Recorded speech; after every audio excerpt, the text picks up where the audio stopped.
Hey everyone, it's Josh from the 12 Talk Podcast bringing you a very special episode. It is our week one game review. The Seahawks 26-20 win against the Broncos. We have the amazing Jacson Bevens from Cigar Thoughts on with us today.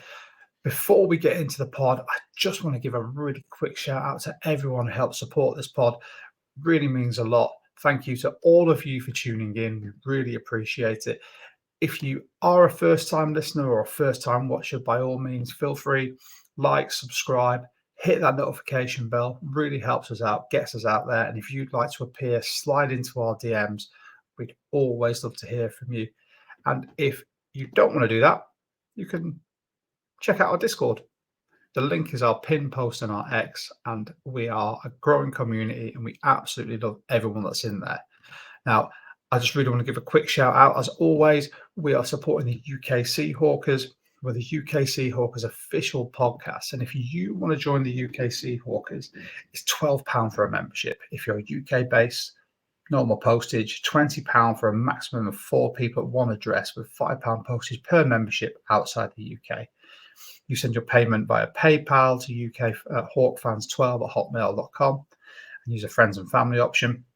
You get access to the social events. We're going to Glasgow next year, so if you know a good bar, let us know. 10% discount at the pro shop. There's chance to win game day field passes in Seattle and much, much more. And this year, you've got some free goodies as well as your membership. You get your wristband, which I rock every single day. You get your throwback patch. You get your membership card and an RFD card.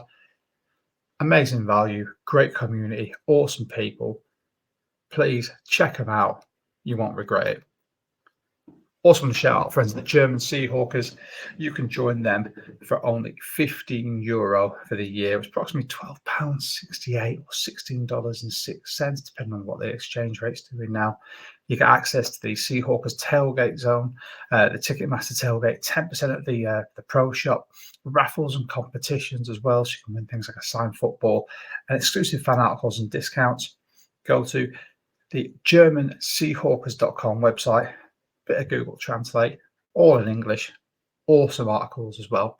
And these are the beautiful people here. This is the German Seahawkers at their most recent meeting in Frankfurt. Awesome people, always a great community, always a great lot of people to talk to as well. And this pod, as always, presented to you by Wraith Energy. If you want the energy to get you going through a long night of football, as we need in the UK, you can check out wraithEnergy.com and use code 12TALK to get 10% off any order. They've got some amazing flavors. It gives you that amazing energy high without the sugar crash. It's all sugar free, and they've now got caffeine free hydration drinks as well. wraithEnergy.com, code 12TALK. Check them out.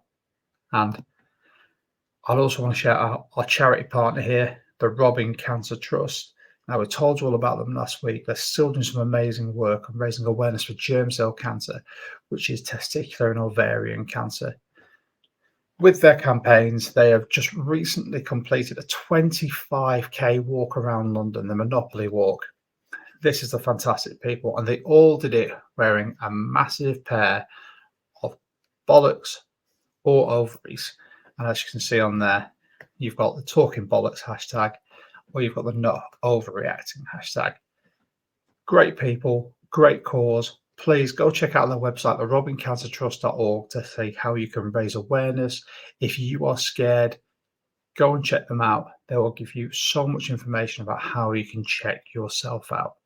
We'll be working with them all season, and any proceeds that come to us as a podcast, 25% instantly go to them. And that's something you can help with, to help raise awareness, and you can help raise funds for such a worthwhile charity. As I said, though, this pod, we have the amazing Jacson Bevens on, talking about the 26-20 win against the Denver Broncos. We're going to be going through something slightly different for this pod. We're going to go through 12 talking points.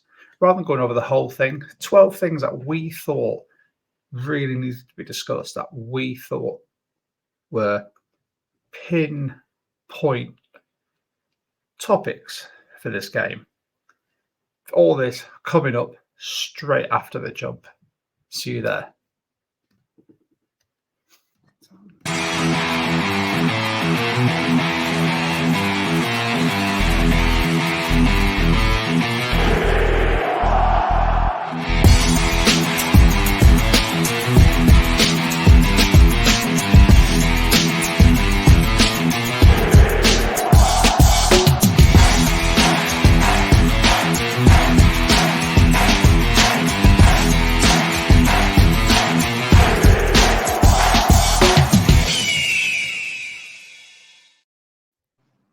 There we go.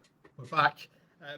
So everyone, please welcome, as you'll probably all know, Mr. Jacson Bevens from the Cigar Thoughts Podcast. Jacson, thank you so much for coming on, my dude. I know it's a Monday morning over there and it's hectic for you, so we really appreciate you taking the time out. It's my pleasure, man. Of all the things that I'm doing this morning, talking football with you guys is the one I'm looking forward to the most. So happy to be here.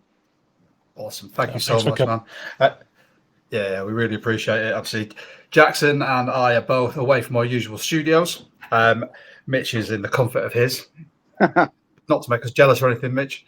But we are going to be talking, as I said before, all about the Seahawks 26-20 win over the Denver Broncos. We're going to be doing our review. The way we're going to be doing our review this season, everybody watched the game, so I don't think we need to go into analysis. We have people like Jacson. There's some fantastic other podcasters that will do that. We want to break it down to 12 talking points. So each of us will pick 4. Jacson has 4. Mitch will have 4. I have 4. There will be some crossover, some overlap, as there's going to be, because the majority of us want to talk about the same amazing things or things that didn't quite go as amazing. So, Jacson, firstly, how are you? Where are you? That's a very nice looking gazebo you're under. I am doing great. Always better after a win, especially one, a game that feels like as big of a deal as yesterday felt. But where am I? I'm at the Bellingham Golf and Country Club, Bellingham City, about an hour and a half north of Seattle. It's where I live. And this is, 1, my favorite place to be, but 2, I'm actually meeting a client here after this. So I figured I'd double dip and take advantage of the scenery. Lovely. Oh, and I'm in an old pub in the middle of Yorkshire in the northeast of England. So I think we know who's winning there then.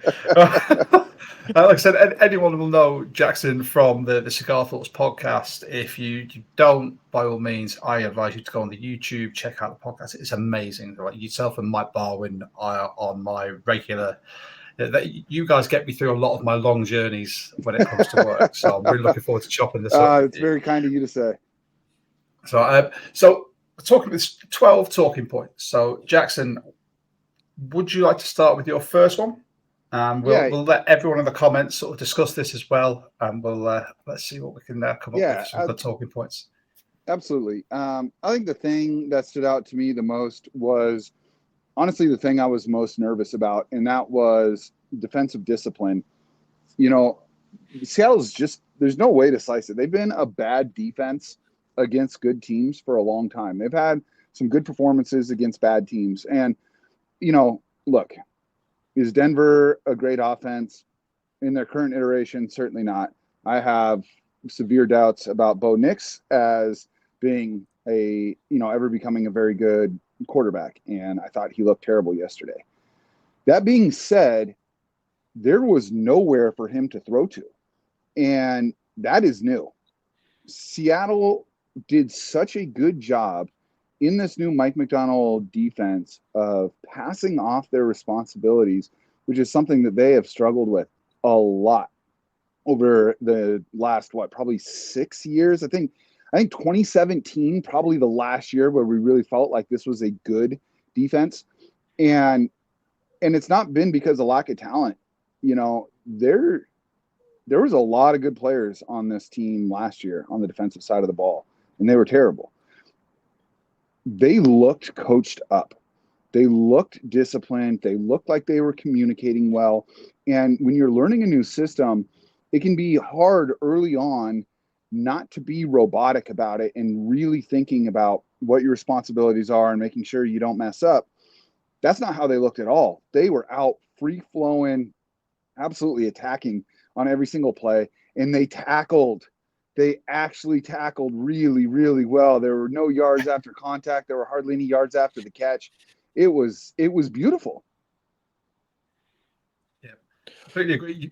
You have just mentioned one of my points, but our regular listeners and watchers will know myself as a ex-rugby player and coach.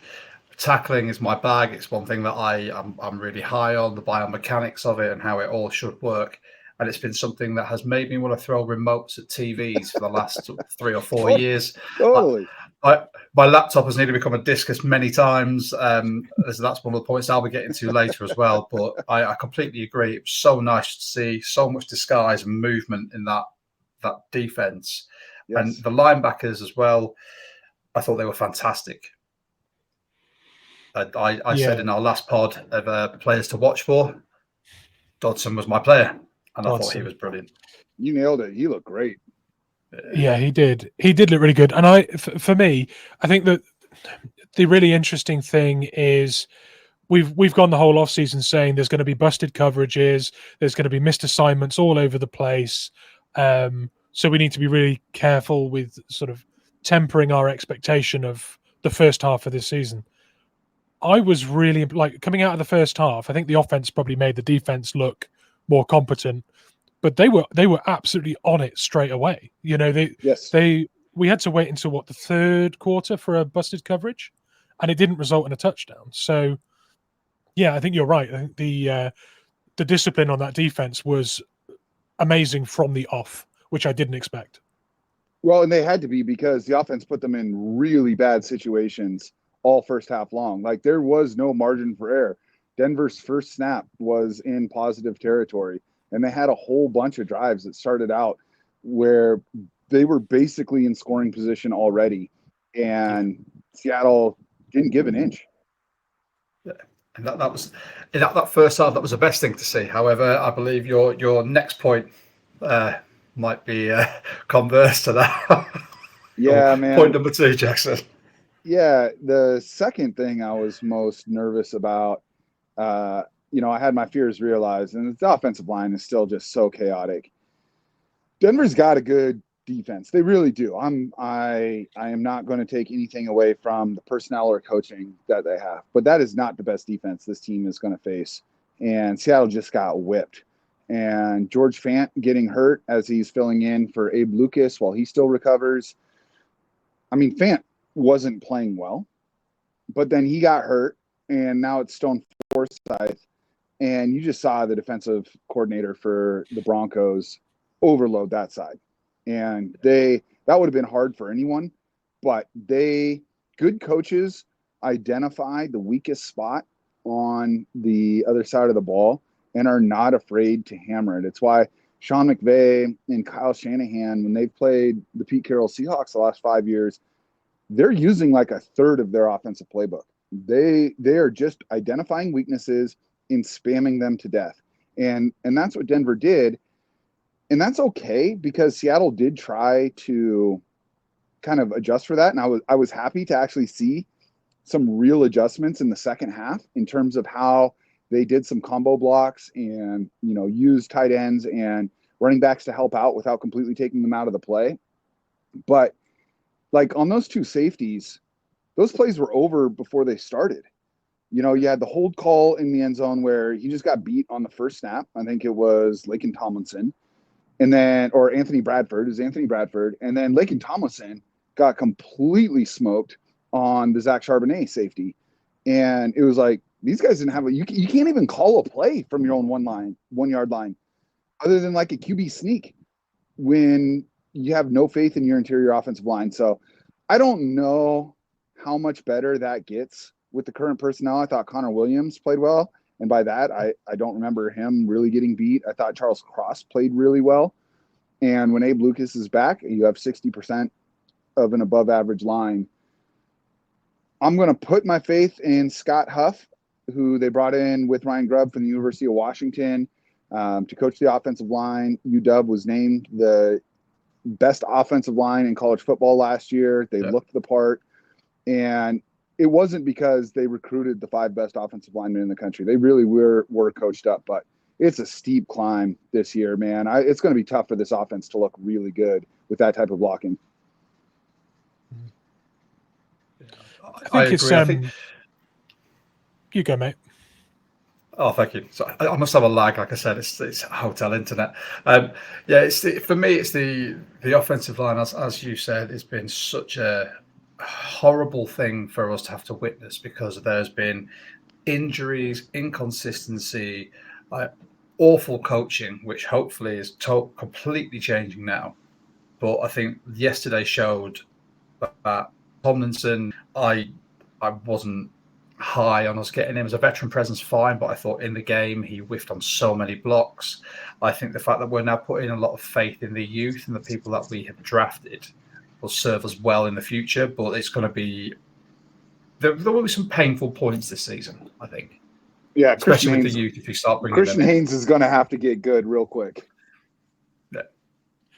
I think our approach, I was going to say, I think our approach to the O-line, when you look at who made the 53, we really had like an O-line by committee attitude with the likes of Laumea, Mike Jarrell as well. There was plenty of young talent that was drafted in that they weren't confident was going to survive the practice squad. So we've had to hold quite a lot of talent on there, which is a perfect scenario after what happened yesterday because nobody's spot is safe when you're carrying 11 O-linemen. You know, we're carrying 11 O-linemen because the talent's there. If you're that bad on game one, you better believe that Laumea is ready to take a guard spot or Haynes is ready to take a guard spot. Jarrell can play inside or right tackle, you know. So there's plenty of options to just go, okay, well, someone else has got your spot as a starter next week and really see what they're like. I mean, Jarrell's the big question mark because we've only seen him play Division II football, but the athleticism's unbelievable. And if you're down two right tackles, how is he not the guy that's getting a shot? You know, so I don't like what I saw from the O-line, but I like what I saw from their perspective because they've got to look at that and go, I'm going to get a chance to play in my first season in the NFL, if that's the level. So yeah. I think O-line is one of those things that we could probably have a whole pod about, just talking about the theories of who should start and how it's going wrong and how it's going to get better. But what was your third point, Jacson? I was really impressed with how Geno Smith played after the first quarter. Things could not have started off much worse. He gets sacked on the first play. And, you know, look, unless you've got like a bona fide top 6 universally acclaimed quarterback, there's always going to be debate. And I'm pretty public about being pro Geno as a top 10, top 12 quarterback. And a lot of people push back on that. One, just because he's carried the bust potential and the bust label and the backup label for so long. Some people are just never going to get over that. I didn't think he was going to be very good as a Seahawks quarterback after the Russell Wilson trade. I was wrong. But like one thing I'm always going to do is adjust my opinion when presented with information that suggests I should do so.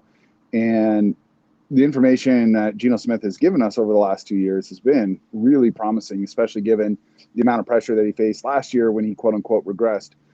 That first sack is the type that Geno's really good at avoiding. And it felt like he just didn't even see it, didn't even feel it. And then he forced the issue on the second play and threw a really bad interception. Usually when Geno throws an interception, it's like, okay, you know what? I'm going to make a contested throw here. And sometimes the DB wins. Sometimes the throw's a little bit off. Rarely do you see a Daniel Jones type interception from Geno, and that's what that was. He threw it straight into the middle of the defense. Then on the first play of the next drive, it was a penalty. And it would have been real easy in a brand new offense to just say we don't have it today and stop attacking and start protecting. But the Seahawks effectively started running the ball, and Geno played really well off of that. There wasn't anything available downfield, and he didn't have the time to set up anything downfield, but he got really, really sharp. And he ended up completing 72% of his passes. And, you know, his touchdown to Zach Charbonnet, I mean, it was a pretty easy throw, but a lot of times you'll see quarterbacks just try and kind of feather it into a wide open player like Charbonnet was on that wheel route. He didn't. He threw that with conviction, hit him in stride, and that's the Geno that I believe in. So his ability to bounce back after really the worst start, it wasn't even in my range of outcomes for him to start out playing like that. And to come back and I think play really well was super encouraging for me. Yeah, I agree. Mitch? Yeah, I think, like you say, it's hard to imagine a worse start. I think a sack and an interception it was sack and interception on the first drive, wasn't it? That wasn't over 2. I'm not imagining this. It was on the first. It was on the first one. Yeah, terrible. I can't imagine it being worse. But if we've learned anything about Geno, it's that mental fortitude that he has. He's one of the most resilient quarterbacks I've ever watched, I think. And I think that probably is his career is probably testament to that, right?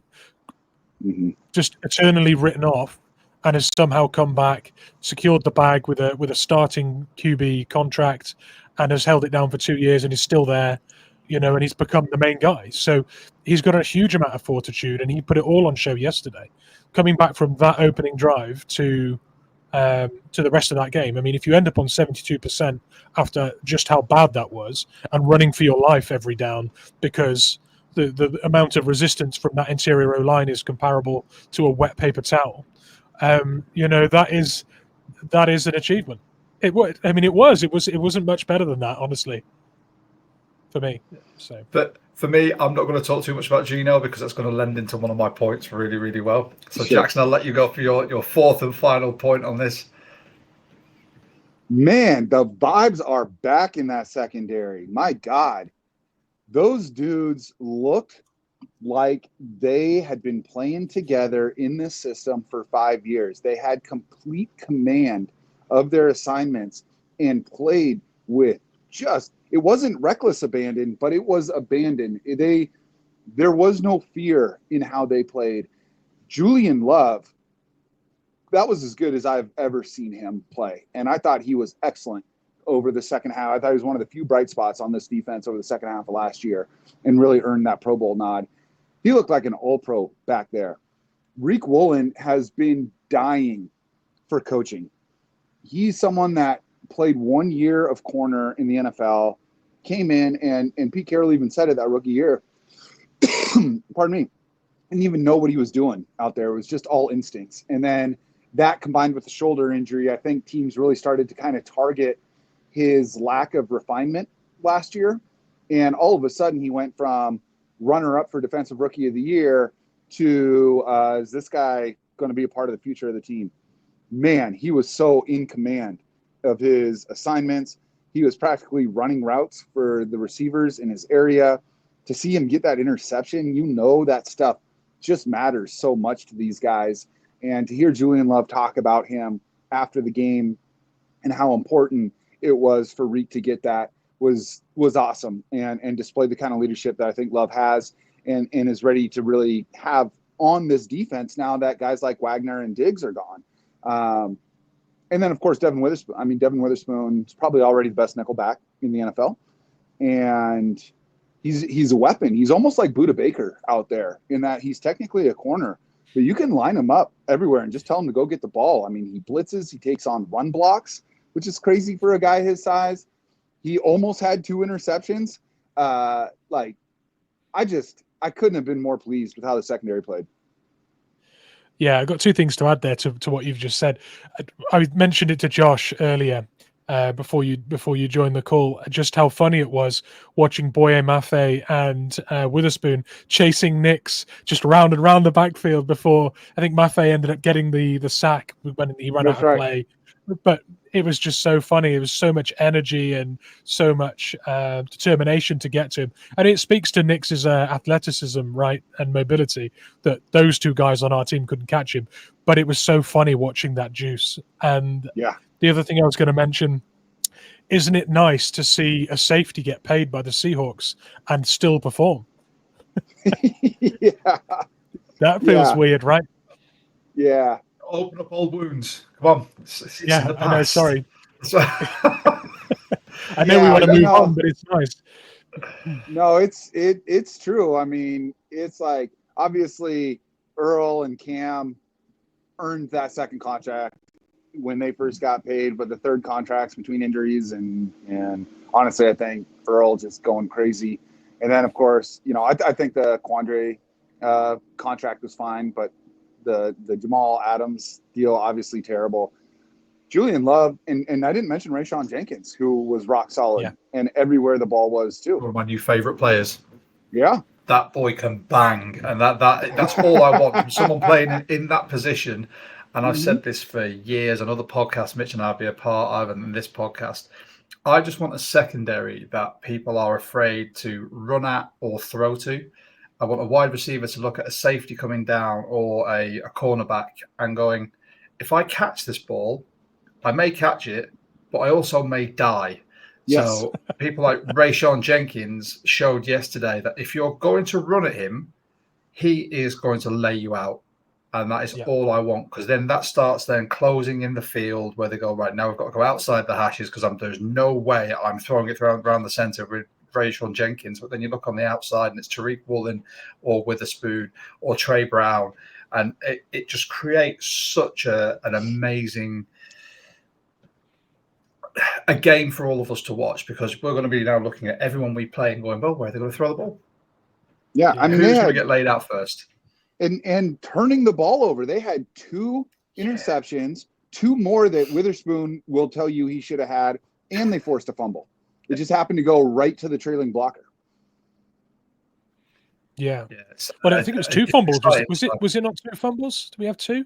There was the one where Odrick Estime tried to hurdle in the backfield and dropped the ball, or had the ball dislodged, and then there was the Kayvon Wallace one where it was punched out as well. That's right. So you're absolutely right. So yeah, I mean, turnovers are a difficult thing to count on week to week, just because they're outlier plays. But Mike McDonald defenses consistently force a lot of turnovers, and to see that manifest itself, and to really put a rookie quarterback in hell, that's what you need to do. Yeah, week 1, just excited. Mitch, it's your turn anyway.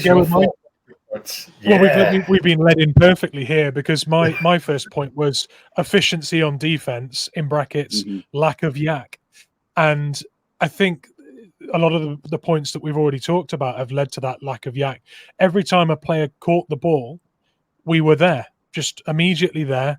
We never had a defender more than a yard or 2 away when a player caught the ball, and they were made to pay for catching it. That is Legion of Boom stuff, being afraid to catch the ball over the middle because Earl Thomas and Cam Chancellor are hunting you.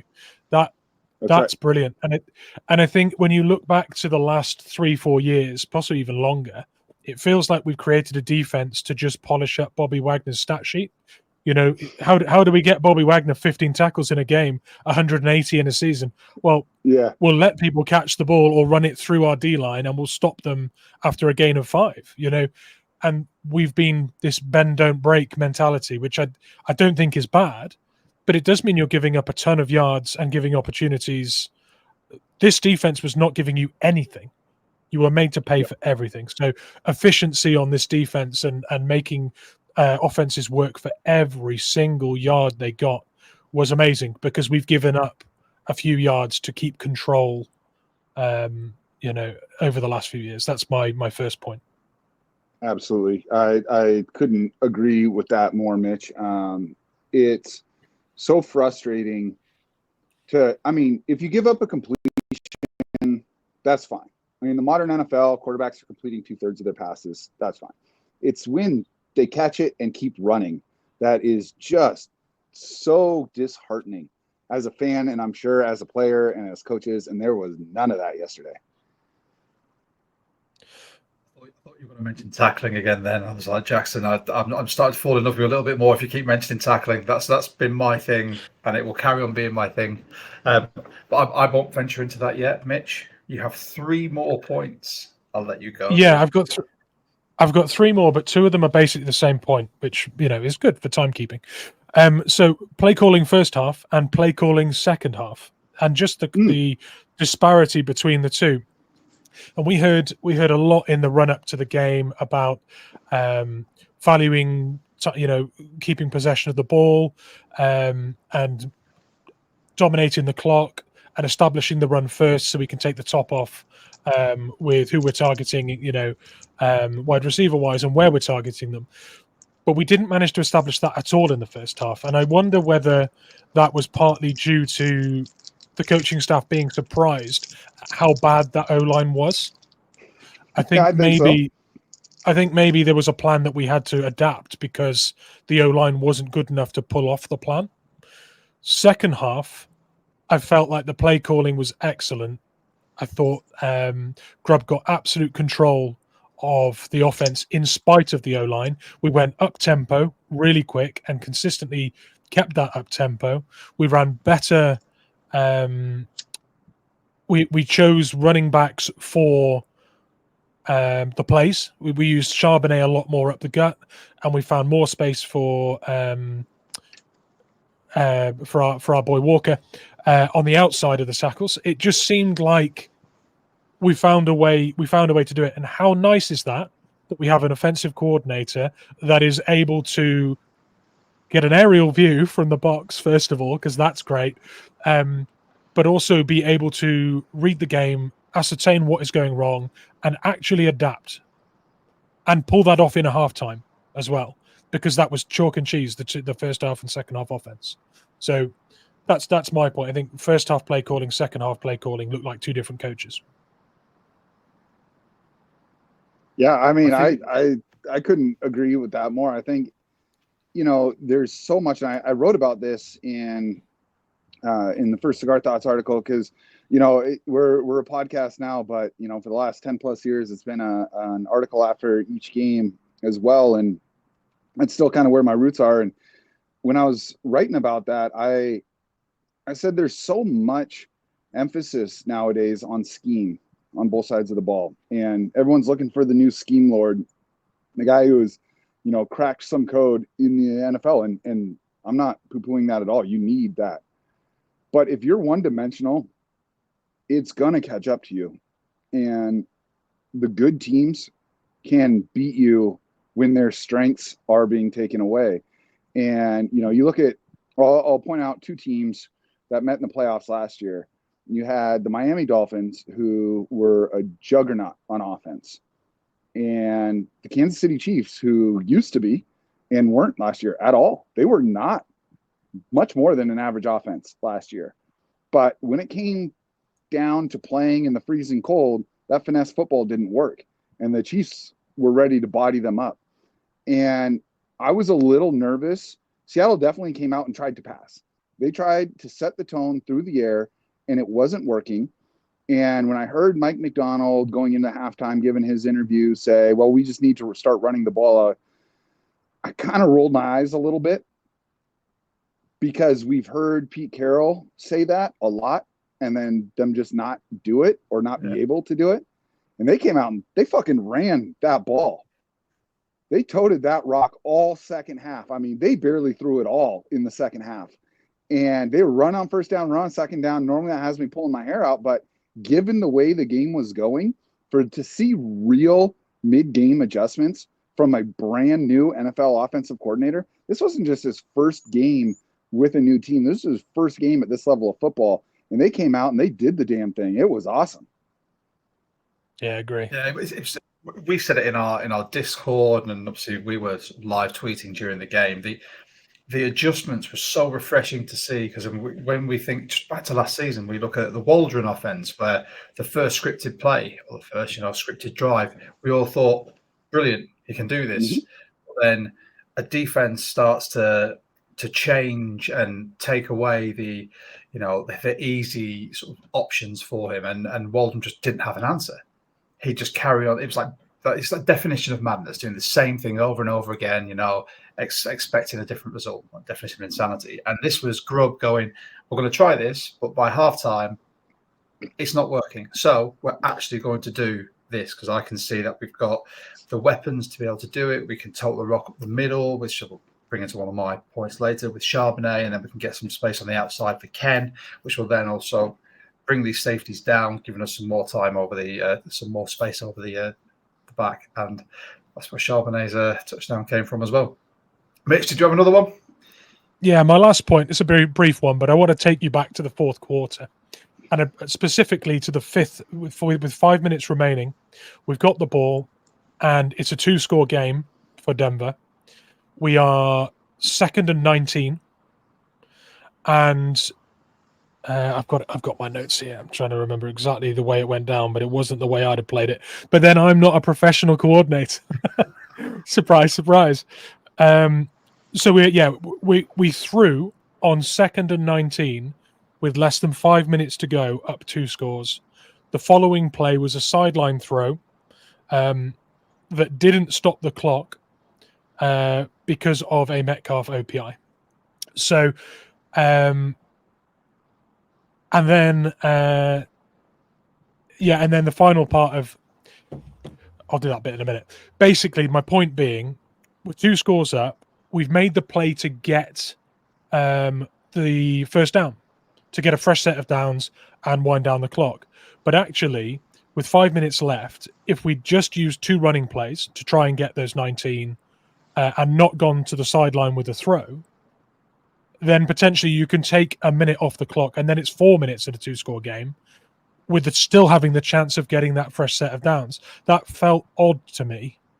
But we also saw Mike Mack go for a 2-point score after our first touchdown, which was different. Again, it's a different approach. So we're not just toting the rock for the sake of it in the fourth quarter to wind the clock. We're not taking the PAT. We're trying to force the issue and put scoreboard pressure on, which inevitably creates that Howell effect where quarterbacks are chasing the game and throwing ints, right? And then finally, the interesting difference with our coaching staff was they gave away 2 game balls to the team, right? Now, I don't know if you guys have seen the video of Mike Mack handing out those 2 game balls, but were you surprised that a defensive player didn't get one of those balls?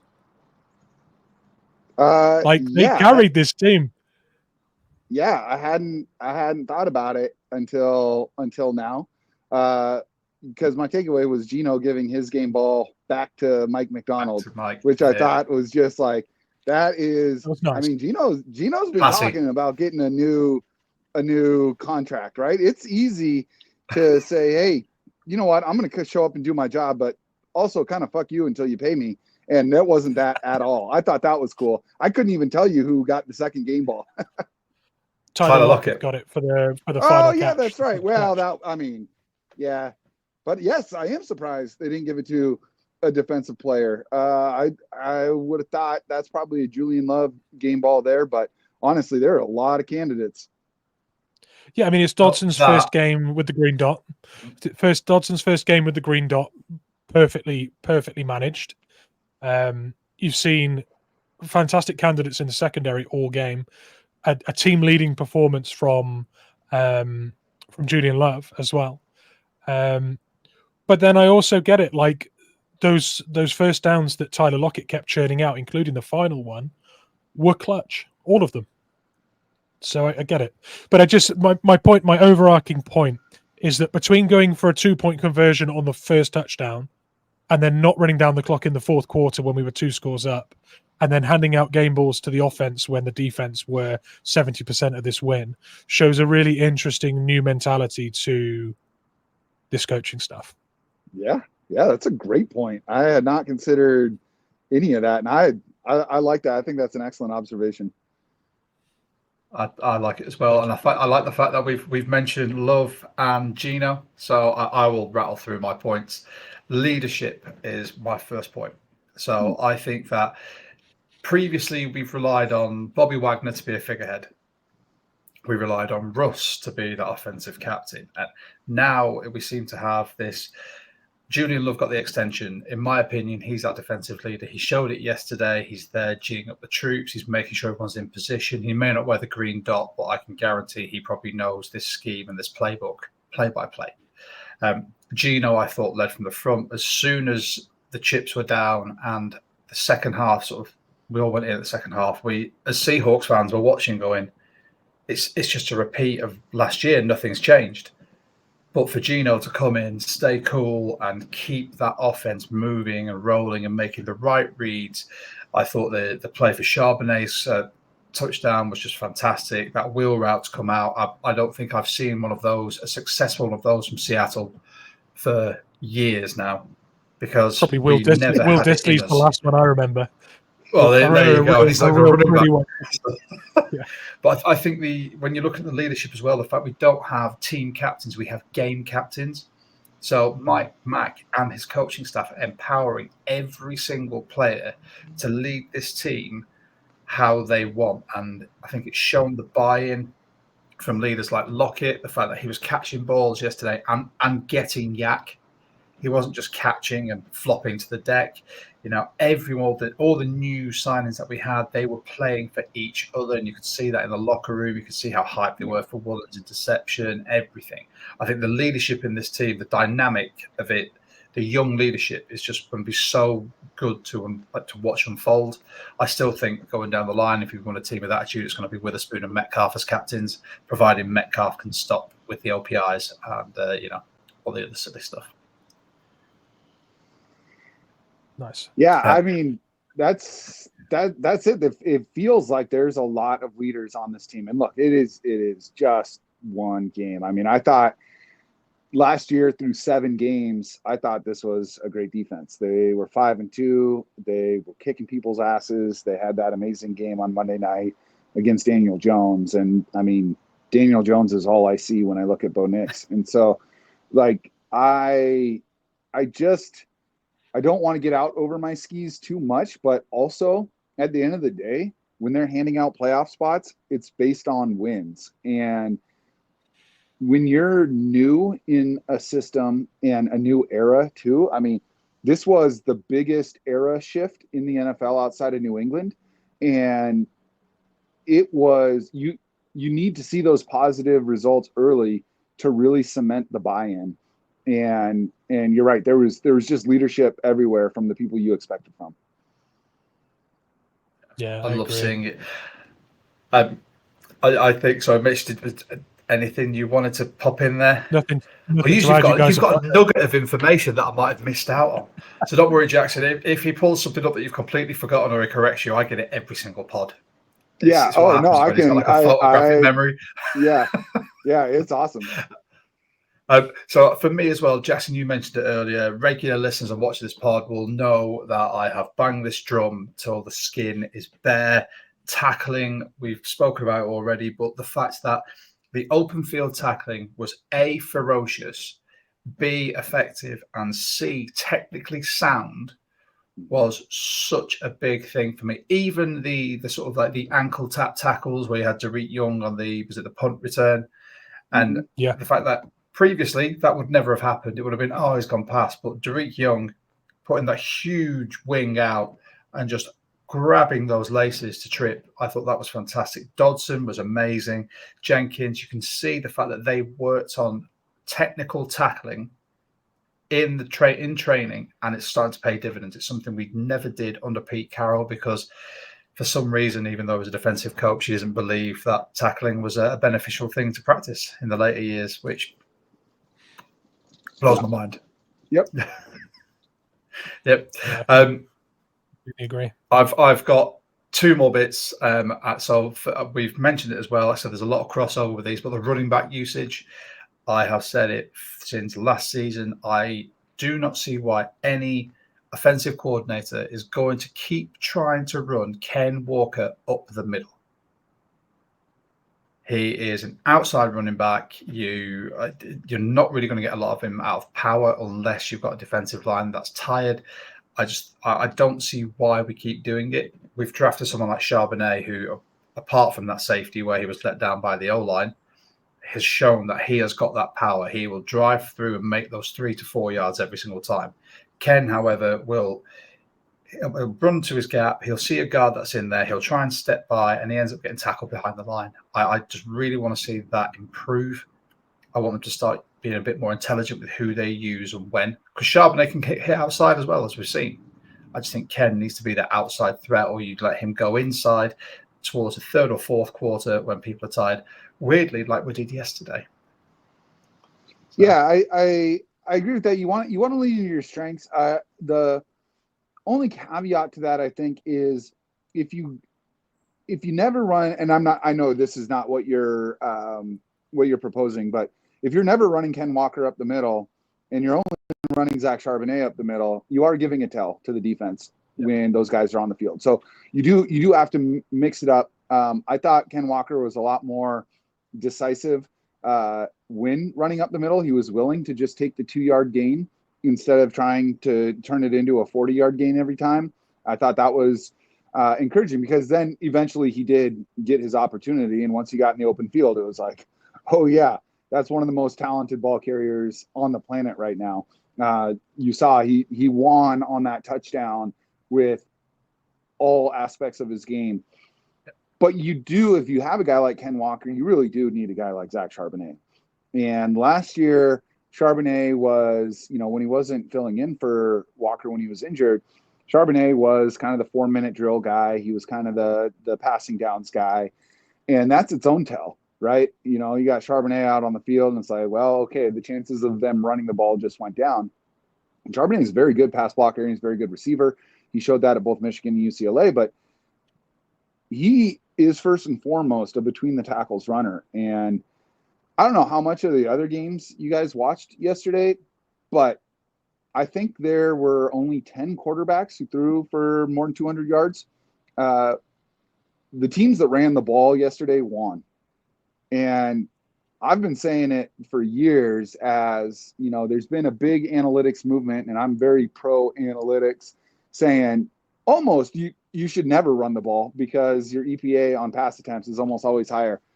Look, man, that's changing. That's been changing for 2-3 years. And if you cannot run the ball between the tackles, this is not me being some old school refuse to adapt football fan. Fact of the matter is, the teams that won yesterday ran the shit out of the ball. And one of them was Seattle. And Zach Charbonnet, to your point, really helps you do that. Yeah. To the point you just made as well. So, sorry, to your point, I think now if you look at running backs coming out of college football, the number of genuine dual threat running backs that are actual receiving threats has gone through the roof. Like it's crazy now. It's almost like if you're not both things, you're almost a UDFA or a 6th-round pick. Every running back coming out of college now is dual, and you only have to look at our roster to see you've got 3 genuine dual threats, and even Halani, who's on the practice squad, is also that. So I think the league has changed, and I think over the last 3 years it's changed alongside that, where offensive coordinators have multiple running backs on the roster that can do both. Yeah, it's no longer just splicing in Mark Ingram and Darren Sproles. And it's like, you know what you're getting when Sproles is out there, and you know what you're getting when Ingram is out there. You really do have to do both. And it's been kind of cool to see how the body composition of running backs has changed. My favorite running back in the NFL right now is Devon Achane. And the Dolphins couldn't get the running game going yesterday. I think Mostert had 9 yards on 6 carries. Achane had 25 on 10. But Devon Achane had 7 catches for 75 yards.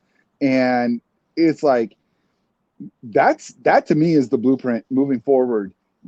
Javonte Williams, I think, is so talented. You saw Denver do this. So talented and is a good receiver and all of those things. And then you look at sprightly little Jaleel McLaughlin, and you're like, oh, that's my little scat back dude. Nope. When he was in there, Sean Payton was running that dude right at the defense too. It's a great point. It's what you got to do right now, because defenses and defensive coordinators and all of the film study and analytics, you just have to disguise your tells so much more these days. And having a running back who can do both things really, really helps you do that. That's why I love Kenny McIntosh, because he can do those things. He's just waiting for his time to go. Totally. He's very exciting also. I think he's someone that is good enough to get real snap counts in a different backfield. Which brings me on to my the 12th and final point for our 12 talking points. I think there are more sacks to come. I think yesterday we showed consistent pressure with very vanilla looks on the D-line. There wasn't as many stunts. There wasn't as much movement. I think they did a very effective job of just closing in that pocket over Bo Nix. But as Witherspoon said, they haven't even opened up that defensive playbook properly yet. This was a taster. This was them dipping their toes in the water to make sure they were fundamentally sound. I think as soon as they start opening up that playbook, we're going to see that D-line feast, and I cannot wait. Yeah. That's a great point. I mean, and for usually when you have a defense that's as dominant as Mike McDonald's was in Baltimore, and that Christmas night game where I think they turned Brock Purdy over 5 times, and it just looked like, John Schneider said it felt like we were playing against 13 guys when Seattle played against him last year. Both Shanahan and McVay have said the McDonald defenses, it feels like there's 12 guys out there. It really is illusion of complexity. It's not like his defenses are doing a bunch of circus acts on the front line. They're just so well coached, and really he tries to make the defense more binary, and it's just kind of ones and zeros, and you've got 2 keys. Each player has 2 keys. They're not having to do a whole lot. They're looking for this key, and one step into the play, everybody knows, okay, my key did this, so I'm doing that, and everyone does it, instead of spending the first 2 seconds of a play diagnosing. And yeah, there's no question there's more exoticism to come, but I don't think it's going to be something where we're seeing a whole lot of, crazy blitzes and stunts and stuff. They were so effective playing straight up with their front four yesterday that as they start to sprinkle in the stuff that Mitch that both of you guys are talking about in terms of adding to that playbook and cracking it open, man, it's so encouraging. They're going to need it because they play some really good quarterbacks in the middle of this season and down the stretch. Yeah, Great. I Mitch? think, yeah, I just think that we did an outstanding job of creating that pressure. And Nix is such a mobile quarterback anyway that you're always going to, even if you get that penetration and you achieve what you wanted to achieve at the line, finishing that move is going to be difficult. And we, as a team that play Kyler Murray twice a year, we're going to have to be able to capitalize on those moments a bit better than we did yesterday. But I also think, like you say, Josh, there's pages and pages more in that playbook to throw in something to spice it up, to keep quarterbacks guessing. We've got so many rookie quarterbacks to play this year. We're going to have more games like this where we can, confuse and bamboozle and then also go back to fundamentals and still do those really well like we did yesterday. So there's loads to come from this defense. I'm really happy. Well, that is it for our 12 talking points. Let us know what you thought. Do you agree with our talking points? Do you think that we've got the right steer on this? I'd just like to say thank you so much to Jacson. I completely appreciate where you are at the moment on a golf course, waiting to meet a client. So before we go, tell everyone where we can find you, what you've got coming up. I'll be waiting for the notifications to come through on my phone for your next pod. Thanks. You guys are extremely kind, and I had a blast doing this. This is real smart Seahawks talk, and it's incredibly refreshing for me because I am so blessed with my show to get to talk ball with people who really understand the game, and you guys are definitely that. If anyone listening wants more of me for some reason, you can find my podcast anywhere you get podcasts at Cigar Thoughts. A football show is the name. We're also on YouTube. We've got full video episodes there as well. I've got a fantastic producer in Mike Barwin who does a tremendous job editing it and putting out clips as well. So YouTube, Apple Podcasts, Spotify, Audible, anywhere you get that. Feel free to check us out. We got a show every week. And then after each game, it usually takes me 2-3 hours to put my spin on what I saw. And you can do that by searching Cigar Thoughts. The host site for that is fieldgoals.com. But again, just put in Cigar Thoughts, it'll come up. So appreciate it, fellas. Awesome. No, thank you very much for the kind words. I really appreciate that. Also, Mitch, we need a producer, so I've not got to do all the editing anymore. It's a big drain. I don't earn enough for this. Well, yeah, with that, for Weeping the 12 Talk podcast, this has been Jacson Bevens, who's been a fantastic guest, and thank you so much for spending your time. I'd like to end this with a Go Hawks before we jump into the outro music. So, gentlemen, would you like to join me in a Go Hawks? Go Hawks. Do it. Go Hawks.